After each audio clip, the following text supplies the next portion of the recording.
Yes guys, welcome back to another video. Welcome to the George Benson football channel for 6 things that we learned from Chelsea 3, Luton Town 4 in... Nope. Yes guys, welcome back to another video. Welcome to the George Benson football channel. I thought I would leave that entire blooper from the intro in the video just because why not? It's actually a rarity that we are feeling good and feeling confident after a result. So I thought I'd leave that one in there just for you guys' comedy benefit. Chelsea 3, Luton Town 1 in the 4th round of the FA Cup. I mean, even I get it wrong sometimes. We didn't lose 4-3. We win 3-1. It's not 3 points. It's knockout football. And Chelsea will go on to play Barnsley away. I remember seeing a game in the FA Cup. I think it was like in the latter part of the first decade of this millennium. And I remember seeing us lose at Barnsley in a horrible game of football. But that is the 5th round draw. Chelsea will face Barnsley. And it was a good result today for us. We saw something completely different from Frank Lampard. Before we get into analysing the game and we get into the green boxes today, I'd like to ask you to subscribe to GBFC if you haven't already done so. I do videos like this one after every single game, do a match preview before, or today I went live about half an hour before the game for a good 30 minutes. So you guys are covered all around match days regarding Chelsea Football Club, so make sure you hit that subscribe button. Today was good. Today was nice, you know, we played some very good football at times. Looked like we actually were creating some really good chances. Yes, we conceded a goal, which we will talk about in this video within the 6 boxes. All in all, Chelsea created a lot of good opportunities. Tammy Abraham scores himself a hat-trick. And Mason Mount gets his first ever appearance in a Chelsea shirt with the captain's armband on, which I think is an absolute brilliant sign from the microphone just decides you don't want to cooperate again. Back to it, I think in recent games we've actually seen that Mason Mount is one of those players who is giving the fight for Chelsea when the performances have been lacklustre, when it's looked as though we're void of ideas. Mason Mount has been one of those players who has been turning up, he's been getting in the face of opposition, and he's got that little edge that I think Chelsea players really need to evolve into in order to, you know, become more of a team that other teams are scared to play against. But credit to Luton Town, they're in the Championship, they're a mid-table Championship side, which, as the commentary said many times today on the BBC, which by the way, we'll get into the commentary a little bit later on, you know, Luton are punching above their weight in the Championship, so credit to them for putting in another good performance. Chelsea are through though, and we start with box number 1, and it is of course a blue box for none other than the hat-trick hero, Super Tammy Abraham. I find it very interesting when I listen to the commentary in the first half of this game where the commentator said, she said that Chelsea go through the middle so often and we don't cross the ball into the box. I don't know if she's been watching like Chelsea Football Club or like some other team that play in blue, but all we flipping do is cross the ball. But today, playing with 2 strikers, which I've been asking for and crying out for so long, Tammy Abraham was the man who won it for Chelsea. There were some beautiful finishes in there. And I know that the first goal, by the laws of the game, probably shouldn't have stood. There was, in fact, another round football on the pitch at the time that the throw-in, which was brilliant by the way, was taken. Tammy with a lovely sweeping finish after a nice little pass from Timo Werner. The second goal, instinctive header, goalkeeper comes out, probably shouldn't have done so. Tammy flicks it over his head. And then the third goal, which I want to talk about, and I'll go into it in a bit more detail based off of the other individuals that might just have boxes today. The third goal is an absolute tap-in, but it was one of the most beautiful goals that I've seen Chelsea score in a bloody long time. Now, Tammy Abraham was good. He scored a hat-trick, but yes, he could have had more. But I think today, his all-round play, be it holding up the ball, the passing, which actually created the move to score his hat-trick goal, all of those little touches were really nice. He gets 3 goals, he wins it for Chelsea. People are always going to criticise Tammy Abraham because that's just what we've got to expect nowadays in football, that everyone's going to be criticised. Even Ronaldo, Messi and Lewandowski, the best in the world, they get criticised if they have a bad game. But today, Tammy got himself a hat-trick for Chelsea. Brilliant stuff from him. And box number 2 was for Hakim Ziyech. I thought what I really liked about Hakim Ziyech today is, well, the first thing which I didn't like is we established that it's clear as flipping day that Hakim Ziyech has only got a left foot. He does not want to use that right foot, although he did hit a rasper that was well blocked from the Luton defenders with his right.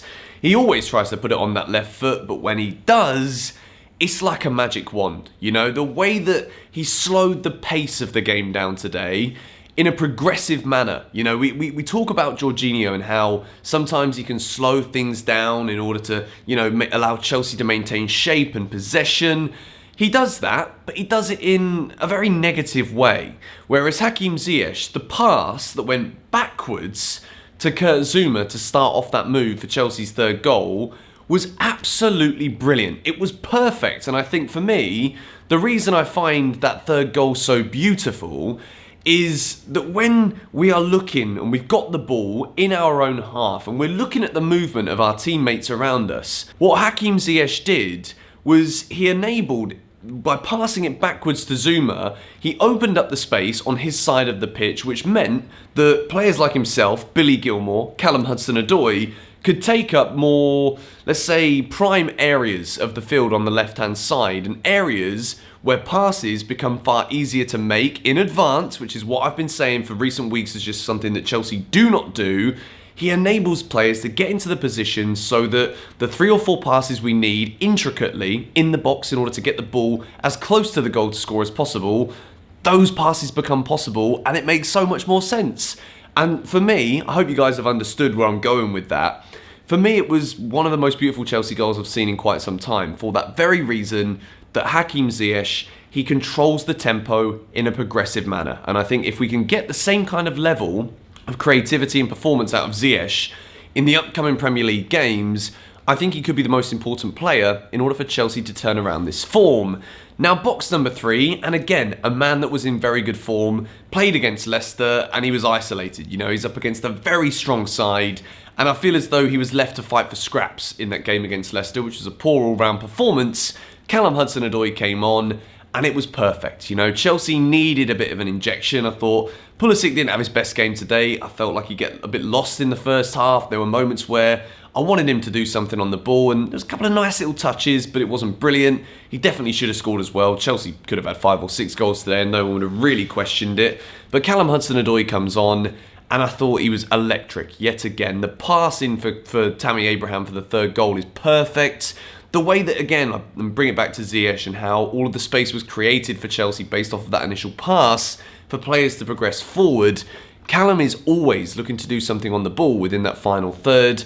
And playing on that left wing, I definitely think it's where he's going to be at his best. At the moment, I'm not going to sit here and say that we drop Christian Pulisic and Callum comes in on the left, Ziyech comes in on the right, but if Pulisic isn't playing at his absolute best, I don't think there's a way that Callum Hudson-Odoi can't be in the starting 11 at the moment in the Premier League for Chelsea. I think he's playing that well. Now, box number 4, again, this video is filling me with a lot of delight today. You guys saw how dejected and void and lacking of energy I was in the 6 things we learned against Leicester. Billy Gilmour is box number 4.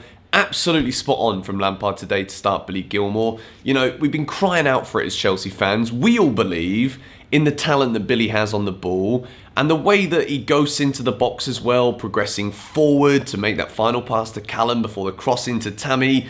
Perfectly weighted pass. And I think the thing I enjoy watching the most about Billy Gilmour's game, similar to that of Hakim Ziyech, whenever he's got the ball, if it does go sideways or if it does go backwards, you can see that when he's ordering players around, he's trying to progress the ball forward for Chelsea. There's none of this play it safe and then sit there and admire the weight and depth of the pass and then see what we do from there. Billy Gilmour's always scanning the pitch. I think he obviously said that he looked up to Cesc Fabregas when he was growing up as a footballer, and I think you can see elements of Cesc Fabregas' game within that of Billy Gilmour. And I think, again, every single time he starts, well, there's obviously been games where he's not been at his best, but pretty much every time Billy's on the field, we can see the quality that he has. And if he wasn't knocking on the door before to be starting Premier League games for Chelsea, he's got to be knocking on that door now. I thought he was exceptional tonight. And box number 5, it's kind of like one for me personally, because I've been saying for years, not just since we started this channel here, GBFC, please, can I see 2 strikers on the football pitch again in a Chelsea shirt? We saw it today, Timo Werner, and I will talk about Werner because he is so lacking in confidence right now. In the first half, I thought his movement was excellent. I thought the way that he got into the right position, whether the first goal should have stood or not, to put it in for Tammy Abraham, I thought was very good. There were some nice little runs, good bursts of pace, but the penalty, you know, if it would have finished 4-1 and Timo would have scored that penalty, it would have made it even better than it already feels to be through to the 5th round. But he misses the penalty. It's an awful penalty. It's obvious the way he's going from the way that he opens up his body. Perfect height for the goalkeeper. Super close to him. It's a good save, but Timo is just, he really is lacking in confidence. But I didn't want to call him out today because I think it's good to enjoy the green boxes when we're winning, because it's not happening very often at this recent moment in time. So overall, despite Timo being quite poor in the second half, I think seeing 2 strikers on the pitch enabled us to get into better positions. We created a lot more chances today. As I said earlier, we could have easily had 5 or 6 goals and no one would have really been able to question whether we deserved it or not. And I think that playing with 2 strikers is something I want to see more of, whether it's in a 4-4-2 or a 4-2-2-2 or a 4-2-4. I think it could definitely be fruitful for Chelsea moving forward.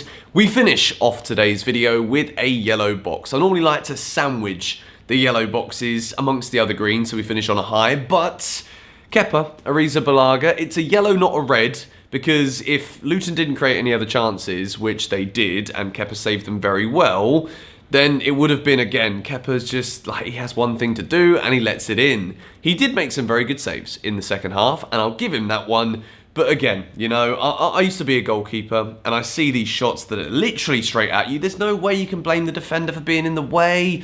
Kepa needs to save that, and again, he's there just slapping his hands on his side, looking around, knowing he's made another error. And I think there was so many people messaging me on Instagram during when Luton scored that goal saying, you've got to go in on Kepa, you've got to go in on Kepa. For me, it's not a case of just trash talking him until the point where it's just like the guy's just got to go. I think it's just frustrating, you know, that we know that Chelsea wouldn't have randomly just spent 72 million quid on a geezer who could have just been working in a chippy instead of standing between the sticks. But it's, again, the first thing he has to do, and he lets the ball in. It's hard to see a future for Kepa at Chelsea. You know, he gets limited opportunities, and when he does play, he still makes another mistake. I wanted to give him a yellow instead of a red because he did make some very good saves in the second half, a couple of them.